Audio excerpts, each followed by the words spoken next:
Hello friends, welcome to I channel study for you. So guys, जैसा कि आज जो आपका एसएससी जीडी का 1 फरवरी के सेकंड शिफ्ट का एग्ज़ाम हो गया है दोस्तों, जिसका जो है मैं आपको बिल्कुल 100% एक्यूरेट आंसर के साथ जो है इस वीडियो में बताऊंगा। तो देख लेते हैं कि किस प्रकार के जो है आज आपके 1 फरवरी के सेकंड शिफ्ट के एग्ज़ाम में जो है प्रश्न पूछे गए हैं। उससे पहले एक बात और दोस्तों, कि जिन्होंने भी अगर चैनल को सब्सक्राइब नहीं किया है तो एसएससी जीडी कांस्टेबल से रिलेटेड पल पल की अपडेट के लिए जो है चैनल को सब्सक्राइब जरूर कर दीजिएगा। और बगल में ही आपको एक बेल आइकन यानी घंटे का निशान भी दिख रहा होगा, तो आप उसे भी जो है जरूर प्रेस कर दीजिएगा। तो चलिए वीडियो को स्टार्ट करते हैं। तो आज का जो आपका पहला क्वेश्चन आया था कि 2011 की जनगणना के अनुसार सबसे कम महिला साक्षरता दर जो है ये किस राज्य का रहा था। तो देखिए, मैं आपको बता दूं कि 2011 की जो जनगणना हुई थी ना, उसमें सबसे कम जो आपका महिला का जो लिटरेसी रेट रहा था ना, ये आपका बिहार राज्य का रहा था। बिहार में जो आपका महिला साक्षरता दर रहा था ये आपका 51.50% रहा था। तो बिहार आपका करेक्ट आंसर होगा। इसके अलावा मैं आपको बता दूं कि दूसरा सबसे कम जो महिला साक्षरता दर रहा था ना, यह आपका राजस्थान राज्य का रहा था। राजस्थान राज्य का जो महिला साक्षरता दर है यह आपका 52.12% रहा था। अगर ओवरऑल की बात कर ले तो देखिए, ओवरऑल में भी जो आपका सबसे कम जो साक्षरता दर है ना, यह आपका बिहार राज्य का रहा था। बिहार का जो लिटरेसी रेट है यह आपका 61.80% रहा था, जिसमें पुरुषों का जो साक्षरता दर है वो आपका 71.20% रहा था। अगर ओवरऑल में सेकंड स्थान पे बात कर ले तो ये आपका अरुणाचल प्रदेश का रहा था। अरुणाचल प्रदेश का जो लिटरेसी रेट है ना, ये आपका 65.38% रहा था, जिसमें पुरुषों की साक्षरता दर की बात कर ले तो ये आपका 72.55% रहा था। और महिलाओं की जो साक्षरता दर है ना, ये आपका 57.70% रहा था, जो कि महिलाओं की साक्षरता दर में जो है तीसरे स्थान पे जो आपका अरुणाचल प्रदेश रहा था। राजस्थान के साक्षरता दर की बात कर ले तो ये आपका 66.11% रहा था, जिसमें पुरुषों का जो साक्षरता दर है यह आपका 79.19% रहा था। और महिलाओं की जो साक्षरता दर है यह आपका 52.12% रहा था। इसके अलावा बात कर ले सबसे अधिक साक्षरता दर वाला राज्य कौन सा रहा था, तो ये आपका केरल राज्य रहा था। केरल का जो साक्षरता दर है ना, ये आपका 94% रहा था, जिसमें पुरुष साक्षरता दर की बात कर ले तो ये आपका 96.11% रहा था। और महिला साक्षरता दर जो है ये आपका 92.07% रहा था। इसके अलावा बात कर ले सेकंड स्थान पे जो आपका कौन सा केंद्र शासित प्रदेश या राज्य रहा था, तो देखिए सेकंड स्थान पे जो है ये आपका लक्षद्वीप रहा था। लक्षद्वीप का जो लिटरेसी रेट रहा था ना, ये 91.85% रहा था, जिसमें पुरुष साक्षरता दर जो है 95.56% रहा था। और महिला साक्षरता दर जो है 87.95% रहा था। वहीं अगर भारत के साक्षरता दर की बात कर ले तो देखिए, भारत का जो साक्षरता दर है ना, ये आपका 74.04% रहा था, जिसमें पुरुष साक्षरता दर 82.14% रहा था। और महिला साक्षरता दर जो है 65.46% रहा था। तो ये सारे फैक्ट जो है आपको ध्यान में रखना है। नेक्स्ट क्वेश्चन आपका यहाँ पर आया था कि प्रधानमंत्री कौशल विकास योजना यानी PMKVY ये जो है किस मंत्रालय के द्वारा जो है ये लागू किया गया था। तो देखिए, मैं आपको बता दूं कि प्रधानमंत्री कौशल विकास योजना को जो है ये आपका विश्व युवा कौशल दिवस यानी 15 जुलाई 2015 को जो है ये आपका शुरू किया गया था। और ये जो आपका कौशल विकास और उद्यमिता मंत्रालय यानी MSDE, जिसका फुल फॉर्म होता है आपका ministry of skill development and entrepreneurship, इनके द्वारा जो है इस मंत्रालय के द्वारा जो है ये आपका प्रधानमंत्री कौशल विकास योजना शुरू किया गया था। तो कौशल विकास और उद्यमिता मंत्रालय आपका करेक्ट आंसर होगा। नेक्स्ट क्वेश्चन आपका यहाँ पर था कि असम का जो क्षत्रिय नृत्य है ना, ये आपका किस आंदोलन से संबंधित।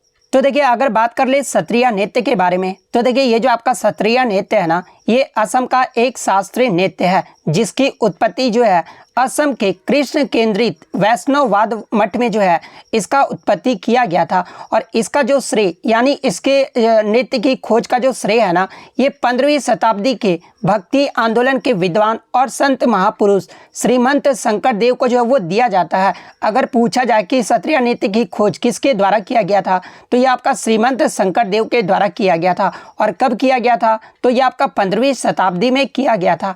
इसके अलावा क्षत्रिय को जो है संगीत नाटक अकादमी के द्वारा वर्ष 2000 ईस्वी में जो है शास्त्रीय नृत्य का जो दर्जा है वो प्रदान किया गया था। तो ये फैक्ट भी आपको ध्यान में रखना है। और ये जो आपका क्षत्रिय नृत्य है ना, ये आपका नव वैष्णव आंदोलन या फिर भक्ति आंदोलन से संबंधित है। तो इन दोनों आंदोलन में से जो भी ऑप्शन में दिया गया होगा वो आपका करेक्ट आंसर होगा। नेक्स्ट क्वेश्चन आपका यहाँ पर आता है कि हर्षवर्धन के जो है दरबारी कवि कौन थे। तो देखिए मैं आपको बता दूं कि ये जो आपके बाणभट्ट थे ना, ये राजा हर्षवर्धन के जो है दरबारी कवि थे। तो बाणभट्ट आपका करेक्ट आंसर होगा। इसके अलावा मैं आपको बता दूं कि बाणभट्ट ने जो है संस्कृत में हर्षवर्धन की जीवनी जो है ये हर्षचरित्र लिखी थी। तो यहाँ से भी प्रश्न बनते हैं कि हर्षवर्धन की जीवनी जो है ये हर्षचरित किसके द्वारा लिखा गया था, तो ये आपका बाणभट्ट के द्वारा लिखा गया था। इसके अलावा ये जो आपका कादम्बरी जो नाट्य है ना, ये भी जो है बाणभट्ट के द्वारा ही जो है ये लिखा गया है। इसके अलावा एग्जाम में एक प्रश्न और पूछा जाता है कि कौन सा चीनी तीर्थयात्री जो है हर्षवर्धन के दरबार में जो है वो दौरा किया था। तो देखिए ये जो आपके हेन सॉन्ग जे थे ना, जो कि एक चीनी तीर्थयात्री थे, और ये जो है हर्षवर्धन के दरबार का जो है वो दौरा जो है वो किए थे। और ये जो आपके हेन सॉन्ग थे ना, ये चीन जाने के बाद एक किताब जो है CU की यानी पश्चिम की दुनिया पुस्तक जो है ये लिखे थे। इसके अलावा यहाँ से एग्जाम में एक प्रश्न और बनता है कि ये जो आपके हरिसेन है ना, ये किसके जो है दरबारी कवि थे। तो देखिए ये जो आपके हरिसेन थे ना, ये समुद्रगुप्त के दरबारी कवि थे। नेक्स्ट क्वेश्चन आपका यहाँ पर आया था कि भारत के किस व्यक्ति को जो है द फ्लाइंग सिख के नाम से जाना जाता है। तो देखिए मैं आपको बता दूं कि भारत के मिल्खा सिंह को जो है द फ्लाइंग सिख के नाम से जो वो जाना जाता है। तो मिल्खा सिंह आपका यहाँ पे करेक्ट आंसर होगा। और देखिए द फ्लाइंग सिख का जो उपनाम है ना, ये मिल्खा सिंह को किसने दिया था, ये प्रश्न भी पूछा जाता है। तो देखिए मैं आपको बता दूं कि 1960 में पाकिस्तान में अब्दुल खालिक को हराने के बाद पाकिस्तान के जनरल अयूब खान ने जो है मिल्खा सिंह को द फ्लाइंग सिख के नाम से जो है ये उपनाम जो वो दिया था। तो इनका नाम भी जो आपको ध्यान में रखना है। और देखिए मैं आपको बता दूं कि ये जो आपके मिल्खा सिंह है ना, ये भारतीय ट्रैक एंड फील्ड एथलीट हैं, जो कि ओलंपिक एथलीट स्पर्धा के फाइनल में पहुंचने वाले जो है ये पहले भारतीय पुरुष भी बने थे। और इन्होंने जो है 1960 के रोम का जो ओलंपिक हुआ था ना, इसमें जो है 400 मीटर दौड़ में जो है ये आपके चौथे स्थान पे रहे थे। तो ये फैक्ट भी आपको ध्यान में रखना है। इसके अलावा ये जो आपका मिल्खा सिंह की जो किताब है ना, the race of my life, ये जो the race of my life पुस्तक है ना, ये मिल्खा सिंह के द्वारा ही जो है वो लिखा गया। इसके अलावा मैं आपको बता दूं कि मिल्खा सिंह जो है कॉमनवेल्थ गेम्स में यानी राष्ट्रमंडल खेल में जो है व्यक्तिगत एथलेटिक्स में स्वर्ण पदक जीतने वाले जो है ये भारत के जो है पहले व्यक्ति थे। और इन्होंने जो है 1958 और 1962 के दौरान जो है एशियाई खेलों में जो है ये 2 स्वर्ण पदक भी जीते थे। तो ये सारे फैक्ट जो आपको ध्यान में रखना है, क्योंकि मिल्खा सिंह से जो आपके प्रश्न लगातार पूछे जा रहे हैं। नेक्स्ट क्वेश्चन आपका यहाँ पर था कि रुक्मणी देवी अरुंडेल ये जो किस नृत्य से संबंधित है। तो देखिए ये जो आपकी रुक्मणी देवी अरुंडेल है ना, ये भरतनाट्यम से संबंधित है। तो भरतनाट्यम आपका करेक्ट आंसर होगा। बात कर ले इनके पुरस्कार के बारे में, तो देखिए इन्हें 1956 में जो है पद्म भूषण पुरस्कार से सम्मानित किया गया था। और 1957 में इन्हें संगीत नाटक अकादमी पुरस्कार से भी जो है वो सम्मानित किया जा चुका है।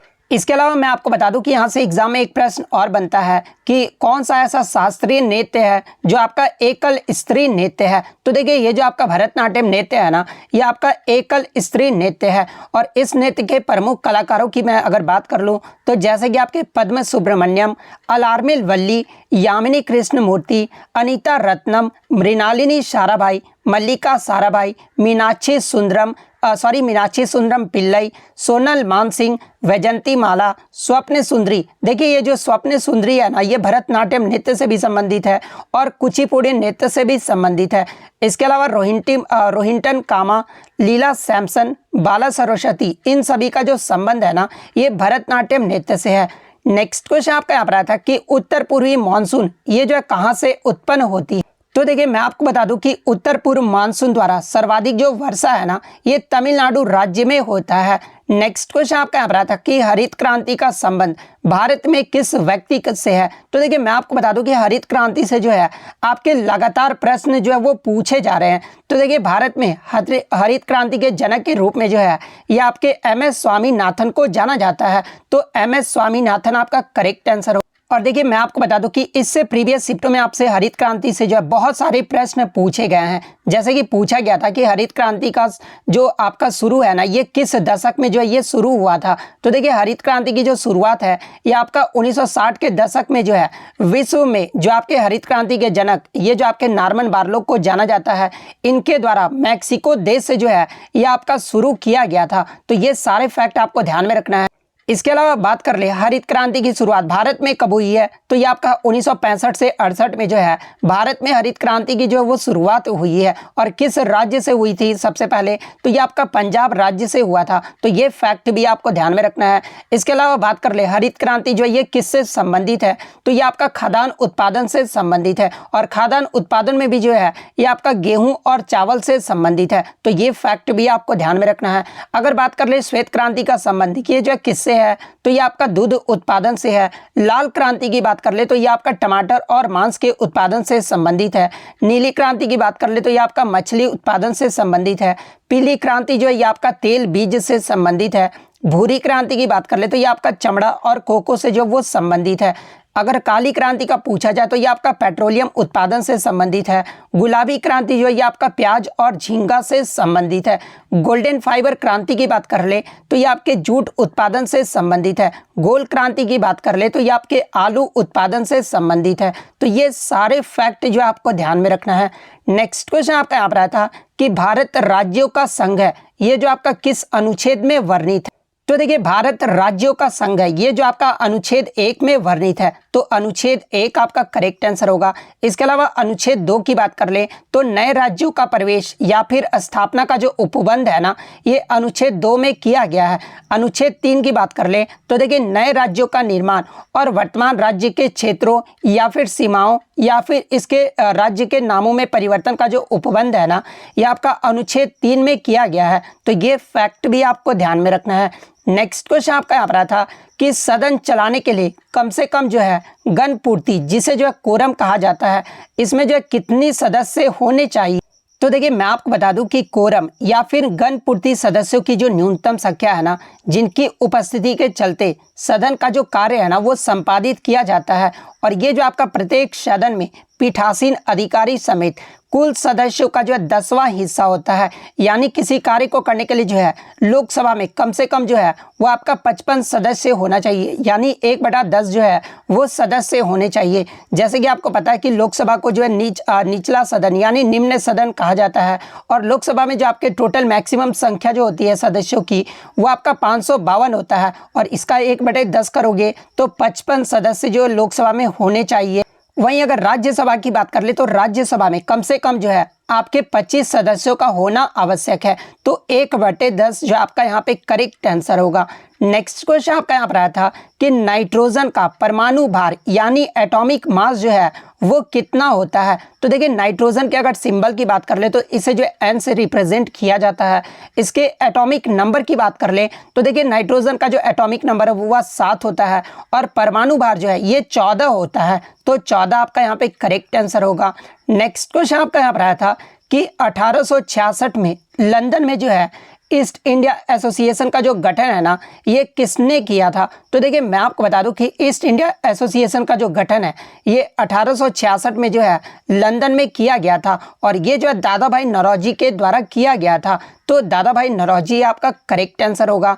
नेक्स्ट क्वेश्चन आपका यहाँ पर आया था कि फ्री स्टाइल रेसलिंग में खिलाड़ी को जीतने के लिए जो है मैक्सिमम कितने पॉइंट चाहिए होता है। तो देखिए मैं आपको बता दूं कि फ्री स्टाइल पहलवान की मैच में जो है किसी भी चरण में जो है अपने प्रतिद्वंदी पर 10 अंकों की बढ़त बनाने की स्थिति में जो है मुकाबले का जो परिणाम है ना इसका जो घोषणा है वो कर दिया जाता है। और अंक हासिल करने वाले पहलवान को जो है यानी जो 10 पॉइंट अंक हासिल कर लेते हैं ना उस पहलवान को जो है तकनीकी श्रेष्ठता के आधार पर जो है विजेता घोषित कर दिया जाता है। तो 10 पॉइंट आपका यहाँ पे करेक्ट आंसर होगा। नेक्स्ट क्वेश्चन आपका यहाँ पर आता है कि क्षेत्र का जो है भाववाचक संज्ञा पूछा गया था। तो देखिए क्षेत्र का जो भाववाचक संज्ञा होता है ना, ये क्षेत्रीय होता है। तो क्षेत्रीय आपका करेक्ट आंसर होगा।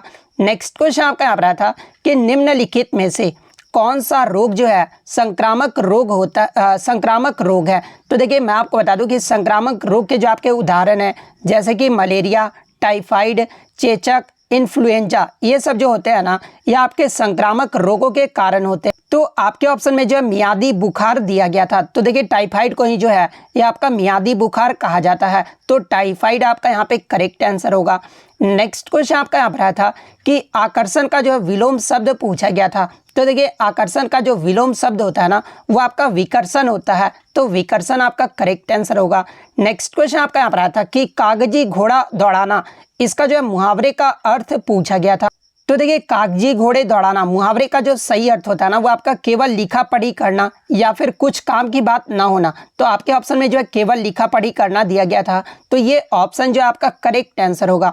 नेक्स्ट क्वेश्चन आपका यहाँ पर आया था कि लकीर का फकीर होना मुहावरे का अर्थ पूछा गया था। तो देखिए लकीर का फकीर होना मुहावरे का जो सही अर्थ होता है ना, वो पुरानी बातों पर चलना होता है। तो ये ऑप्शन आपका करेक्ट आंसर होगा। तो इतने क्वेश्चन जो है आज मुझे बच्चों के द्वारा मिले हैं जो कि 100% रियल और ऑथेंटिक है। तो अगर वीडियो अच्छी लगी हो तो वीडियो को जो है लाइक ज़रूर कर दीजिएगा। और मेरे एक्स्ट्रा फैक्ट से अगर आपको एग्जाम में कुछ भी हेल्प हुआ हो तो प्लीज़ चैनल को जो है सब्सक्राइब ज़रूर कर दीजिएगा। तो मिलते हैं नेक्स्ट वीडियो में, तब तक thank you, all the best.